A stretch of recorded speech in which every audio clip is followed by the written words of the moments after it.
Bonjour, moi c'est Ethan et avec mon collègue Solène Mancart, on a fait la partie AC de la résidence flottante. Donc nous on s'est surtout occupé du confort des résidents, mais aussi la structure et la charge. Bonjour, Kevin Mancia, en charge de la partie énergie-environnement. Pour ma part, je vais m'occuper de tout ce qui était alimentation pour la plateforme.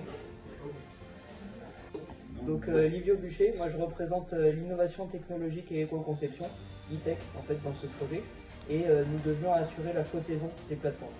Bonjour, moi c'est Tony et donc je suis représentant de la spécialité sciences de l'information et du numérique et nous sommes chargés sur ce projet de rééquilibrer automatiquement la maquette.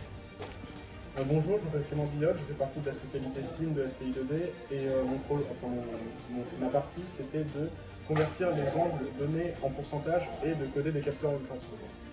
Nous avons présenté via SketchUp un seul module exprès afin de présenter tout le projet, que voici en plus grand, pour que ce soit plus précis et qu'on puisse voir chaque pièce avec leur surface.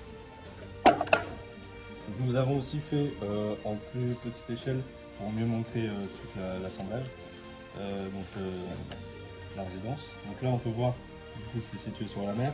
On voit évidemment aussi que le module principal lui est soutenu par des pylônes ancrés au fond de la mer.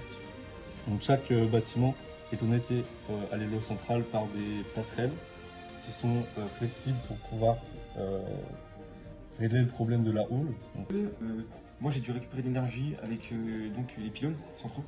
Donc moi du coup c'était par un système de liaison coulisses. On avait également tout ce qui était pour le solaire, l'éolien, l'hydrolien.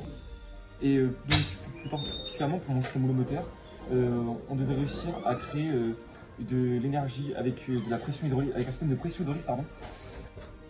Donc notre groupe a dû créer des flotteurs pour pouvoir faire flotter la plateforme, et aussi des flotteurs qui sont amovibles, qui seront placés juste ici et sur chaque extrémité.